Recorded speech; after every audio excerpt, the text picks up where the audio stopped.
Oi? Eu não entendi. Alguém falou alguma coisa?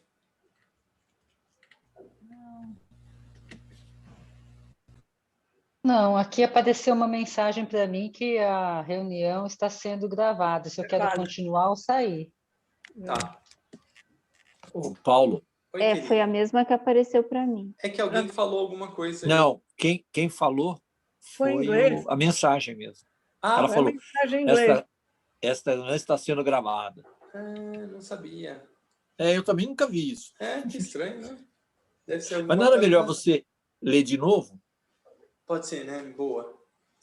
A energia das corretas relações humanas é uma expressão subsidiária da energia do amor-sabedoria. Ela emana, portanto, do ashram subsidiário pelo qual sou responsável. Corretas relações humanas é um produto ou resultado da boa vontade e é o instigador de mudanças construtivas entre indivíduos, comunidades e nações.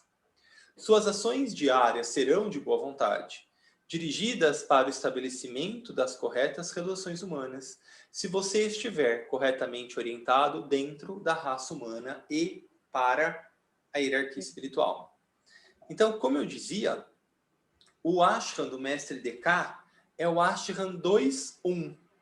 Então, da mesma forma que existe o ashram 2, o principal, que é comandado pelo mestre KH, existem outros 6 complementares, 2.1, 2.3, 2.4, 2.5, 2.6 e 2.7. Então, o ashram do mestre Descartes é 2.1, ou seja, ele é um ashram de segundo raio, de amor, sabedoria, porém, ele tem uma ênfase no primeiro raio. Por isso, a boa vontade emanar do seu ashram, que a boa vontade é uma energia de segundo raio com o primeiro, diferente da vontade para o bem, que é uma energia 1, 2, né? Vontade para o bem, né? Então é primeiro raio, segundo aspecto.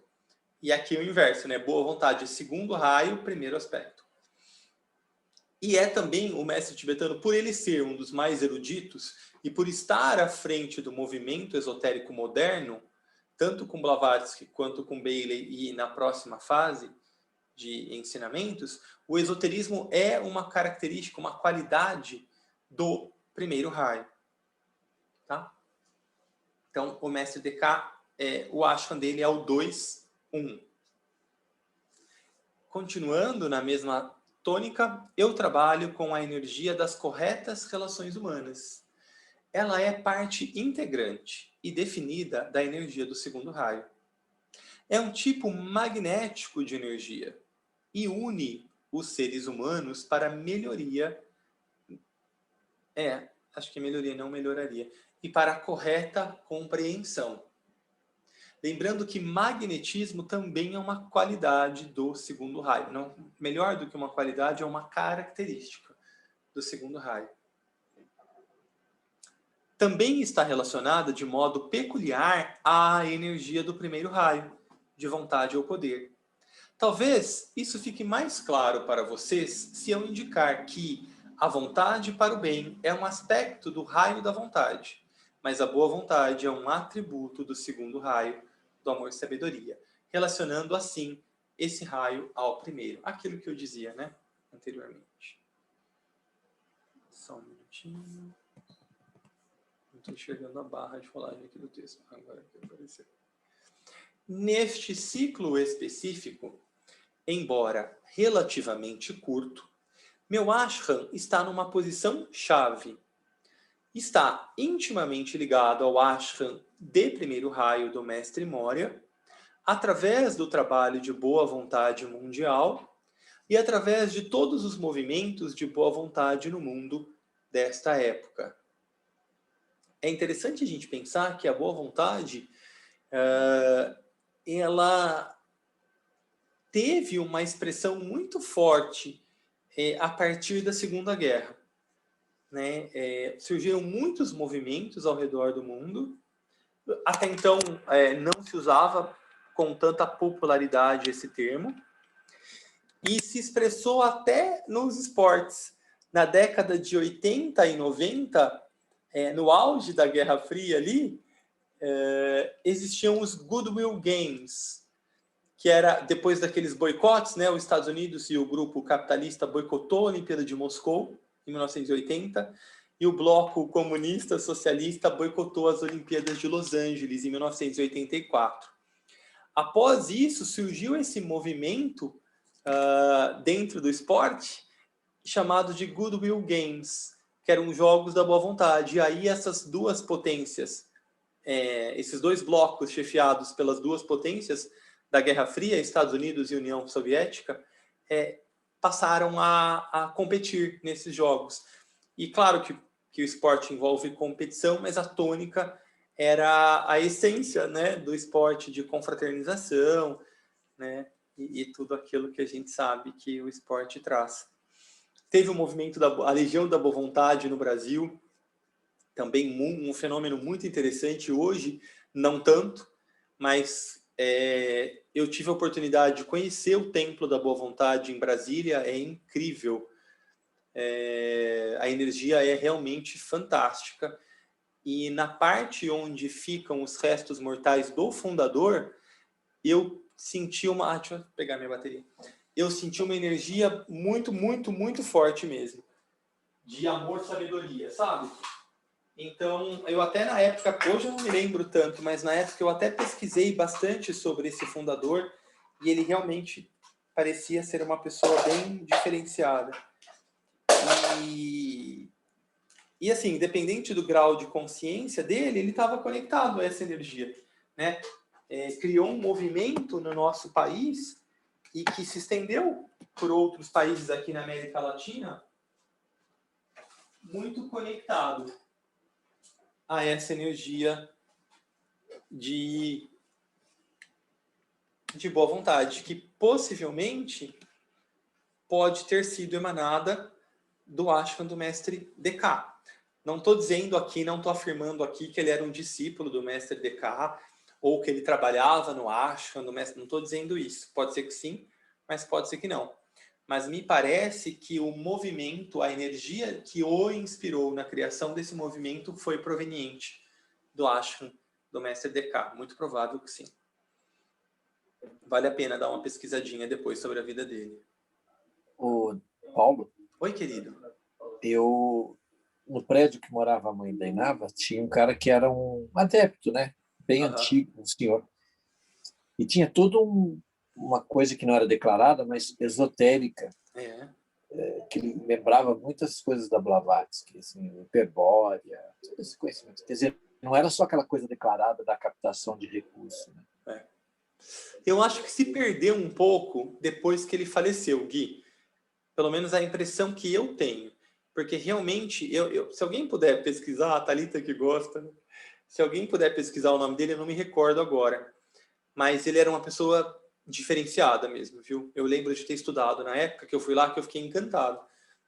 E eu não me lembro agora dos detalhes, mas eu me lembro que eu tinha ficado bem impressionado, assim. E eles tinham José de Paiva Neto? É o anterior, tá. O José de Paiva Neto é o presidente hoje, mas não é o fundador.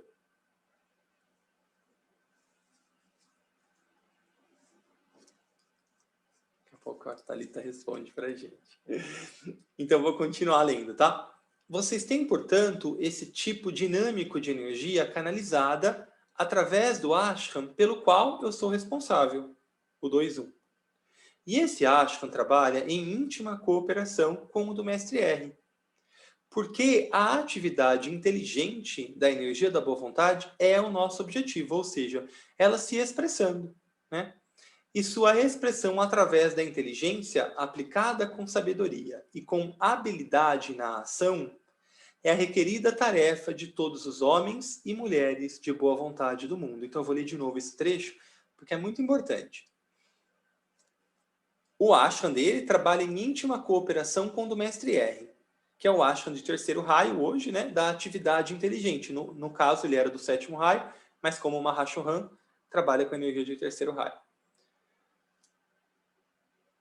A sua atividade, a atividade inteligente da boa vontade, é o nosso objetivo. E sua expressão através da inteligência aplicada com sabedoria e com habilidade na ação, ou seja, então, Aplicar a inteligência, terceiro raio, com sabedoria e com habilidade, duas características de segundo raio, mas na ação, de forma concreta, não só no mundo subjetivo, que também é parte do trabalho discipular, né? Mas nessa cooperação com o terceiro raio tem uma aplicação mais prática. É a requerida tarefa de todos os homens e mulheres de boa vontade no mundo. Então, aos discípulos cabe trabalhar mais com isso que a gente está fazendo. Estudar, captar através da meditação, ancorar através da meditação, refletir através das formas pensamento em grupo. Para quê? Para que essa energia fique como uma represa, um dique, com essa energia represada, de modo que ela possa ser acessada e distribuída por nós do novo grupo aos homens e mulheres de boa vontade no mundo. Porque são eles que vão colocar, através de uma inteligência sábia e aplicada em ações para o mundo. Então, organizações governamentais ou não governamentais, instituições, grupos, escolas, centros de pesquisa, empresas, enfim, em todos os lugares, universidades, né, centros de pesquisa, tudo isso, essas pessoas de boa vontade vão estar dentro de todos esses ramos do desenvolvimento humano e elas poderão, se a gente conseguir, enquanto discípulos e aspirantes, criar essa represa, esse dique, que possa armazenar a energia da hierarquia para eles, e então fazer essa ponte, tornar disponível para eles, são eles que vão colocar, através das suas ações, essa energia hierárquica em ação no mundo. Então, é o que diz no final da grande invocação, né? Desde o centro que chamamos raça dos homens, a humanidade, que se cumpra o plano de amor e luz e que ele cele a porta onde mora o mal. Então, que se cumpra o plano idealizado pela hierarquia, que vem de um propósito de Shambhala, mas que deve ser manifestado pela humanidade. E quem vai ter um papel muito potente nisso são os aspirantes e discípulos para fazer essa ponte, e aí os homens e mulheres de boa vontade para derramar e aí se expressar pela humanidade. Quando o movimento trabalhista for tomado pela energia da boa vontade, então a gente viu o movimento trabalhista também em terceiro raio, né? Ocorrerão mudanças básicas nos assuntos mundiais. Então a gente vê que o movimento trabalhista fez grandes progressos, foi um dos trabalhos mais exitosos da hierarquia, mas ainda não totalmente governado pela boa vontade, mas sim em procurar adequar as relações, né? Quando a boa vontade estiver presente nesse movimento, a gente vai ver essas mudanças nos assuntos mundiais. Aí um pedido dele, peço a todos os trabalhadores da boa vontade que tentem alcançar os trabalhistas em todos os países com essas ideias corretamente apresentadas. Então é muito importante a gente refletir sobre a boa vontade, o que ela é, como que essa energia se expressa, o que são corretas relações humanas. Por isso que a gente fez aquele ciclo de estudos sobre as leis e princípios, porque também, de novo, né, o nosso papel é tornar isso palatável, acessível para a inteligência humana, para os pensadores do mundo, para que então essa energia possa ser melhor compreensível para essas pessoas, e daí eles possam fazer o papel deles, que é passar para esses outros. Deixa eu ver aqui o chat. Isso, tá, esse cara mesmo. Alziro Zahur. Esse cara, esse que vale a pena a gente dedicar um tempo estudando, porque ele foi uma pessoa bem diferente. E a energia é potente, viu? Bem potente. Com certeza ele foi inspirado pelo Ashram do Mestre D.K.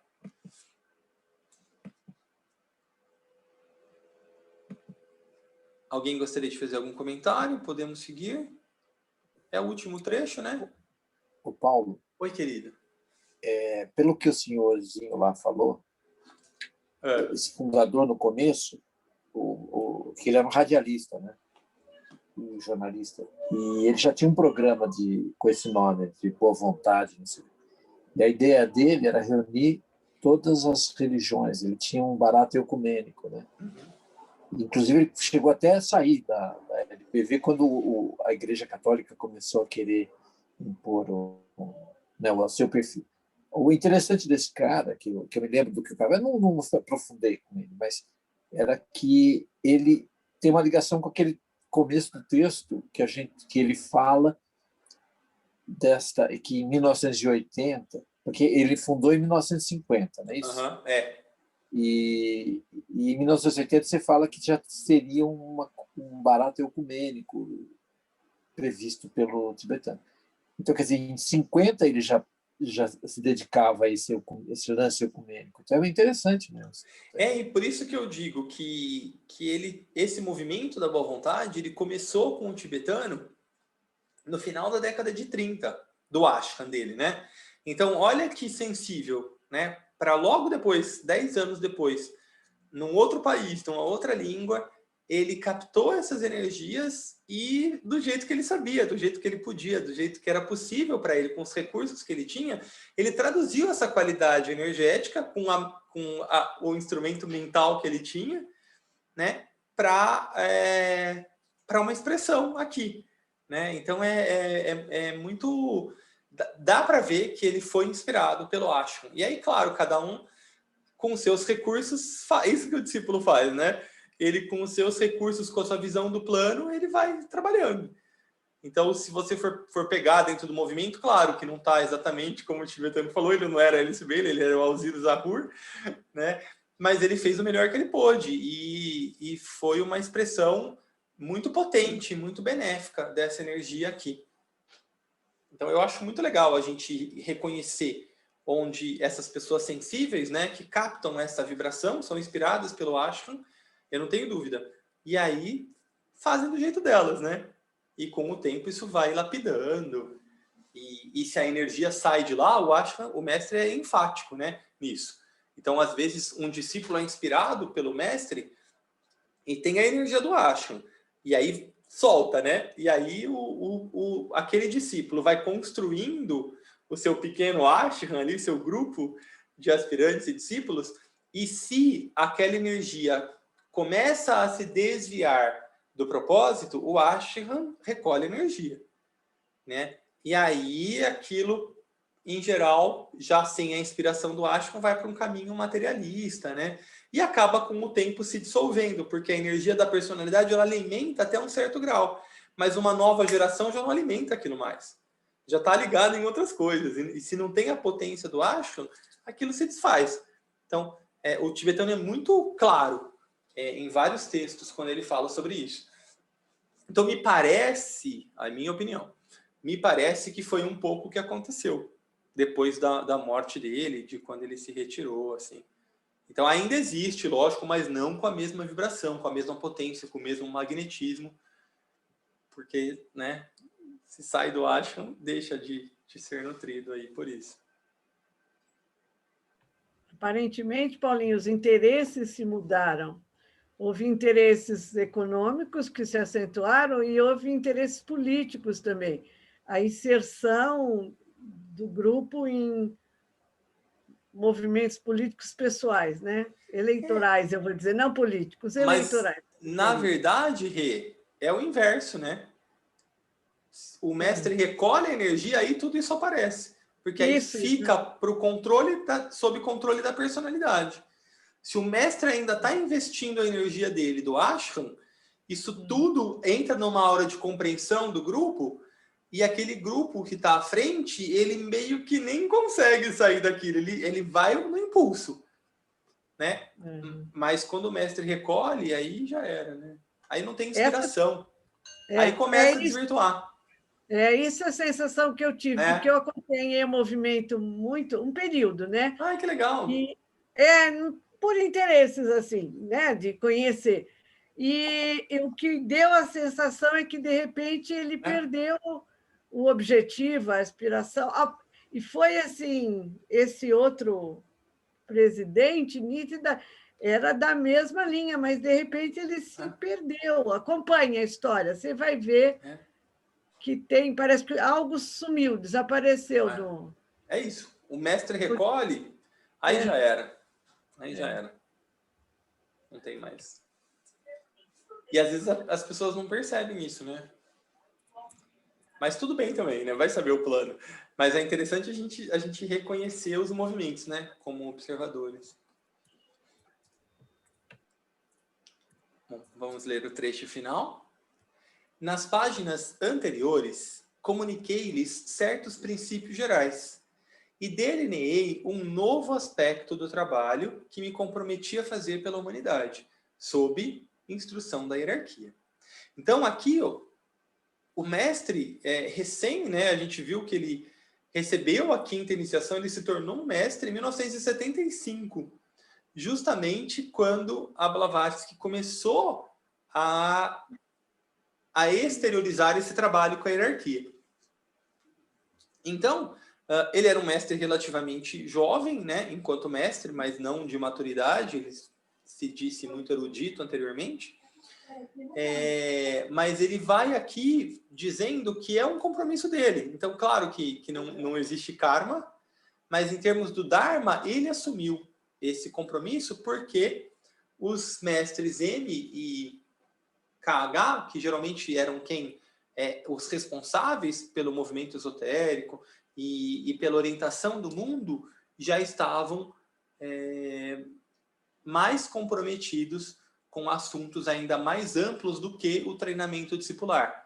Então, o mestre DK assume essa responsabilidade para aliviar um pouco os seus mestres, né, aos quais ele é muito ligado. O ensinamento que dei ali é muito abstruso. Pouco dele pode ser, por enquanto, de real utilidade para a maioria dos aspirantes. Mas uma ideia ampla e geral pode tomar forma e prover o fundo inalterável para o ensinamento posterior. Gostaria que recordassem que o ensinamento que dei foi de natureza intermediária, aqui, já no final do trabalho dele com a Bailey, tá? Assim como o dado por HPB, sob minha instrução, foi preparatório. Então, a gente que lê a doutrina secreta e fica, não entende nada, a gente se coloca no nosso lugar ali, que ali é um ensinamento preparatório. Aí o ensinamento com a Bailey, ele chama de intermediário. E o ensinamento planejado pela hierarquia para preceder e condicionar a nova era, a era de Aquário, se enquadra em 3 categorias. Então, primeiro, preparatório, de 1875 a 90, com Blavatsky. Intermediário, de 19 a 49, por Bailey. E revelador, emergindo após 1975, a ser dado em escala mundial via rádio. Hoje a gente entende que é a internet, né? Mas esse revelador, percebe que aqui ele não está falando dessa terceira fase de ensinamentos. Eu vou ler até o final, só para ficar mais claro. No próximo século, esse aqui que a gente está agora, e no início do século, até o primeiro quarto, né, em outras obras, aqui ele diz o início é um pouco abrangente, né? Mas em outros livros ele fala até o primeiro quarto, até o final do primeiro quarto, que a gente está bem pertinho, né? A gente está em 2021, o primeiro quarto termina em 25. Um iniciado aparecerá e levará adiante este ensinamento. Então, possivelmente, esse iniciado já está sendo preparado para essa tarefa, né? Porque a gente tem 4 anos aí para essa expressão, então esse iniciado ou ele já está aí, a gente ainda não percebeu, ou ele está sendo aí preparado nos níveis internos para poder trazer à tona aí esse ensinamento. A gente não sabe, tem grupos de estudo que especulam que é a própria Bailey reencarnada. Não sei, né? Tem outros grupos que dizem que é um outro iniciado do mestre KH também, assim como era o próprio tibetano, assim como era a Bailey, assim como era o Assagioli, né? A gente não sabe. E também não é o mais importante isso, né? Será sob a mesma impressão, pois minha tarefa ainda não está completa. E esta série de tratados, que servem de ponte entre o conhecimento material do ser humano e a ciência dos iniciados ainda tem outra fase a ser realizada. O restante deste século, como lhes disse em outro lugar, o livro Destino das Nações, na página 106 do inglês, deve ser dedicado à reedificação do templo da vida do ser humano, à reconstrução da forma da vida da humanidade, à reconstituição da nova civilização sobre os alicerces da velha e a reorganização das estruturas do pensamento mundial e da política mundial, além da redistribuição dos recursos do mundo em conformidade com o propósito divino. Aqui a gente vê que isso foi alcançado em alguma medida, mas longe do ideal ainda. Então, e só então, será possível levar adiante a revelação. Então, aqui a gente vê que realmente, talvez até essas situações, toda essa crise se agravando, seja um indício de que essas metas não foram cumpridas, né? Não da maneira como estavam estabelecidas e como a hierarquia acreditava que poderiam ser, né? Com certeza poderiam. Se a hierarquia lançou esse olhar, é porque existia a possibilidade. Mas, né, o famoso livre-arbítrio, ou como eu prefiro essa palavra, eu gosto mais dela em inglês, essa free will, né, essa vontade livre, a humanidade não respondeu tal qual poderia. Então, seguimos, né? Eu penso que o nosso trabalho, enquanto não reconhecemos ou não está presente esse grande iniciado, é que a gente consiga refletir, estudar, criar essas formas de pensamento através da meditação de serviço, a gente procurar cooperar com essa reedificação do templo da vida do ser humano. O que é essa reedificação do templo da vida do ser humano? É o seu próprio alinhamento, né? É reedificar, reconstruir esse edifício que leva a consciência da mente, do cérebro para a mente e para a alma, né? Reconstrução da forma da vida da humanidade. A reconstituição da nova civilização, da civilização aquariana, sobre os alicerces da velha. Então, lembra que ele diz, né? Segundo Raio trabalha assim, você não ignora o antigo, você pega o que tem, que pode ser utilizado e constrói a partir disso. Então, também é refletir sobre o princípio da boa vontade, a lei das corretas relações humanas, o princípio da unanimidade, a lei de esforço grupal, o princípio da... Nossa, me fugiu. O princípio da divindade essencial e a lei da aproximação espiritual. A gente tem estudado sobre isso, refletido. São essas leis que condicionarão uma nova civilização. Né? E aí essa nova civilização vai criar uma nova cultura espiritual, vai, à medida que se expande, gerar uma nova civilização, que é a civilização aquariana. Então, reorganizar as estruturas do pensamento mundial, da política mundial, redistribuição de recursos através da lei da partilha. Então, a gente vê muitos movimentos positivos, claro, mas a gente percebe que ainda está longe do ideal, do que poderia ser. Então, continuemos trabalhando. Paulinho, Oi, querida. E nessa última frase aqui ele coloca, né? Então, e só então será possível levar adiante a revelação. Pode ser, inclusive, que não seja nesse período que a gente está imaginando, já que esses pontos não foram alcançados pela humanidade, como naquela época era cogitado, né? Sim. Em geral, como tem no ano 25 de cada século os conclaves da hierarquia, muito possivelmente deverá acontecer, né?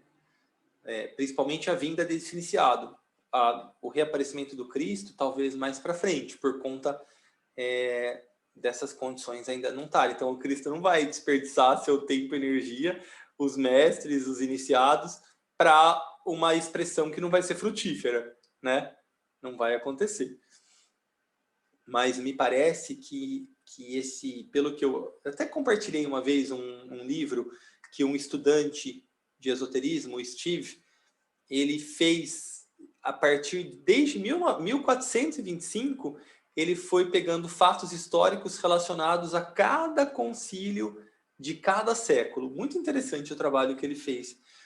Então, me parece que, assim, e até me preocupa um pouco, né? Porque se a humanidade não responde a isso, a tendência é acontecerem coisas como aconteceram, por exemplo, no século XIX, no século XX, né? Que teve a gripe espanhola, que matou milhões, muito mais que o coronavírus. Teve a Primeira Guerra, teve a Revolução Russa, né? Então, me parece que, assim, à medida que a humanidade não vai respondendo, a hierarquia começa a interferir no sentido de acelerar a crise. Então, me preocupa o sofrimento humano, né? A gente foi postergando, enquanto humanidade, o que poderia ter feito, sabe? Vamos empurrando com a barriga. Aí chega uma hora que não dá e a crise vem. E vem forte para não sair tanto do plano, né? Então, isso me preocupa um pouco, enquanto humanidade, porque senão o negócio, a tendência é piorar, se a gente não conseguir aproveitar, né, as crises, pelo que a gente vê no passado.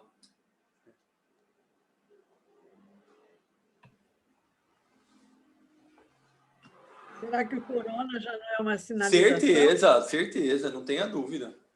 Crise do petróleo não será outra? Não tenha dúvida.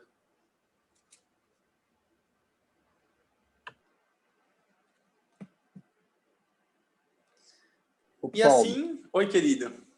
Isso já não é uma questão de que você tem uma energia de primeiro raio que vem destruindo o velho para ir construindo o novo? Também. Assim como também a energia aquariana se fazendo mais presente. É tudo isso, mas o que me chama a atenção é a resposta ainda rudimentar da humanidade. Se a gente tivesse respondendo de uma forma melhor, com certeza o sofrimento seria menor. Então, mas essa resposta não é mais efetiva para quem está praticamente com 5 anos, 6 anos e nascendo agora? Não existe um comportamento mais aquariano, mais nova era dessa criançada aí, pelo menos no Ocidente. Não sei, sabia? Não sei.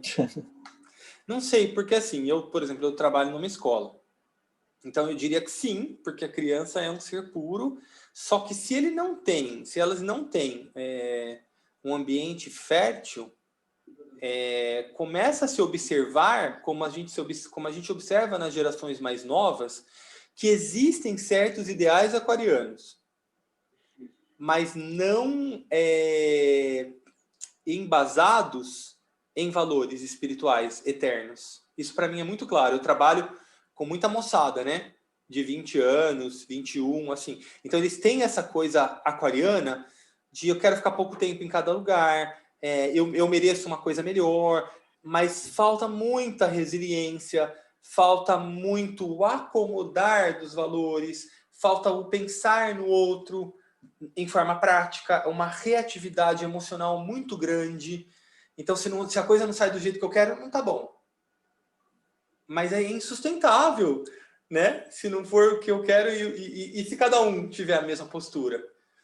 Então, me parece que as energias aquarianas, obviamente, à medida que elas vão entrando, elas vão se fazendo presente. Mas me preocupa a falta de um solo fértil, que é a responsabilidade dos mais velhos e que vem vindo, né? Para que essa resposta aquariana não seja uma resposta de personalidade, seja uma resposta de alma. É isso que eu acho que é a nossa missão, né? É como eu vejo. Estava vendo um vídeo que eu passei para vocês o cara falando sobre um movimento que o Dalai Lama instalou, acho que uns anos atrás, sobre a revolução pela compaixão, que também está dentro desse... Super. Que pegou muito jovem. Super. É. Não, tem muita coisa boa acontecendo, muita coisa. Esses movimentos ecológicos. Muita coisa. Tudo é manipulado, né? Eu sou um eterno otimista. Mas quando aparece uma coisa, como disse agora esqueci, que tem imediatamente a um movimento como aquele da Greta, existem níveis de interesse que não tem a ver exatamente com aquilo que se defende, que vem se apropriar do movimento, né? Que é político ou sei lá. Uhum. Mas eu também sou otimista.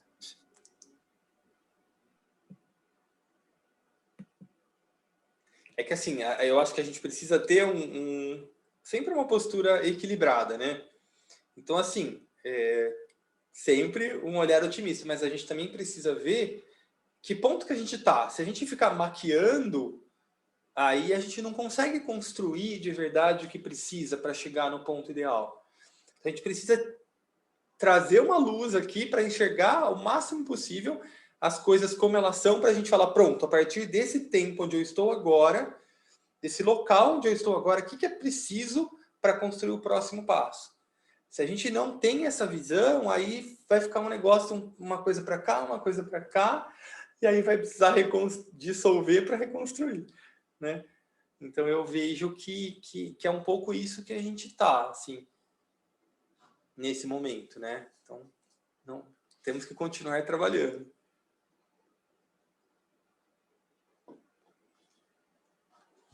Eu percebo que as novas gerações, elas vêm com incômodo. Só que é um incômodo mal direcionado, né? O materialismo ainda impera muito. Então, como você falou, né, Paulinho? É o valor humano que falta por trás, senão fica muito egocêntrico. O idealismo existe um incômodo, que tem alguma coisa que quer mudar, mas fica muito autocentrado, materialista, né?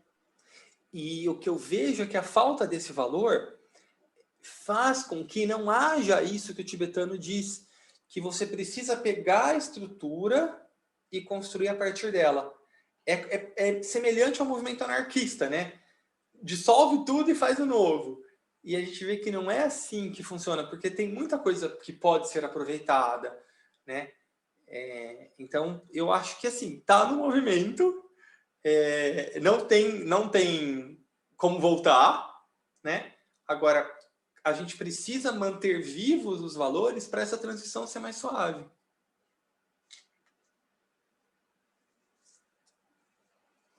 Mas que ela vai acontecer, não tem jeito, né? Você colocou muito bem, né? Tem uma inquietação, né? Uma insatisfação, uma vontade de mudar. Isso tudo é aquariano, com certeza. Mas pelo jeito não vai ser tão suave, não.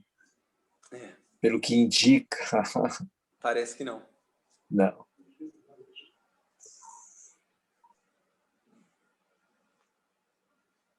Estejamos preparados.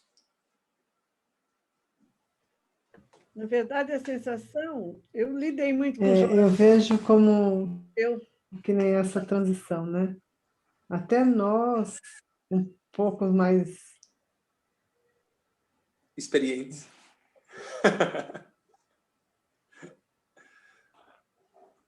Cortou, Lu, eu acho.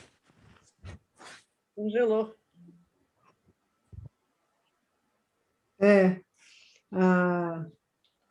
Ela está foi junto, Regina. Pode falar, Lu, pode falar. Essa transição, que nem até nós que eu digo, né, a humanidade, os com mais de 40 anos, não só os tão jovens, também estão com dificuldades dos caminhos, de formar os caminhos a seguir, né? As escolhas, quais são as corretas relações. Eu vejo que está todo mundo muito perdido, porque os valores estão quebrando, as crenças, né, estão se modificando. O que a gente achava que era ok, hoje já se sabe que faltou uma parte da verdade e está todo mundo nessa dificuldade do caminho a seguir, né? E esses são os pais dessa geração que vai dar os valores, construir também, né, os valores para os filhos, né? A base para os filhos. Então, como eu disse, são uns 40, 50 anos de atraso que tem aí, né? Que não nos desenvolvemos tanto assim, né? É uma coisa meio difícil, nós estamos. Sim. Um ponto crucial, né? Se a gente pensar a longo prazo, esse atraso de 40, 50 anos não é nada tão grave, né? Porque o que são esses 40 anos pensando na história da humanidade? Então, assim, não é que está ruim, né? É que poderia ser melhor, claro, e a gente pensa no sofrimento humano, né? Que se a gente tem uma resposta mais consciente, o sofrimento é menor. Mas também, como o mestre tem aquele mantra, né? Que o sofrimento traga a devida recompensa de luz e de amor. Então, segue o plano, né?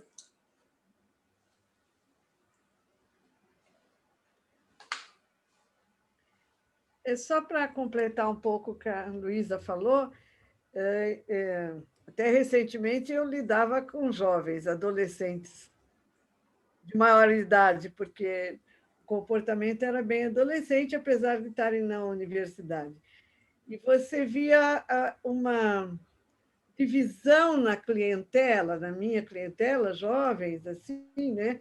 Muito característico. Alguns que tinham esse espírito ariano, essa busca mais fundamentada com um objetivo maior, e outros que era mera ocorrência, né?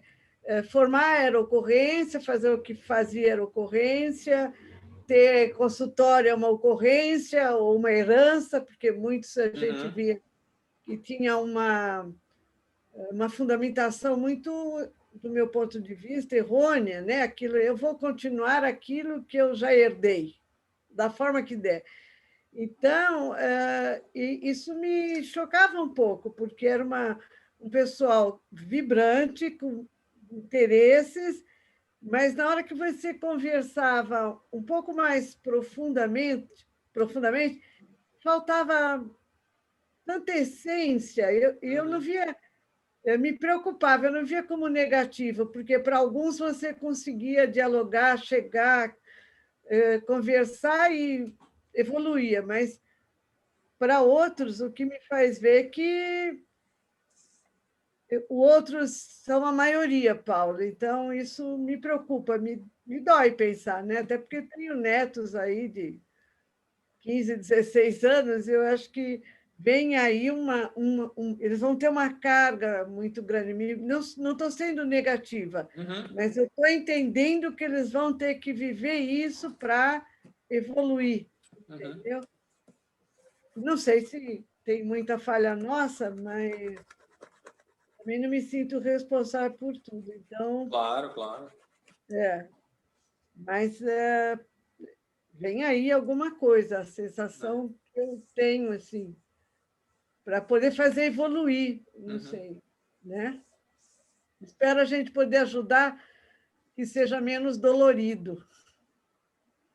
Eu acho que a gente está ajudando já.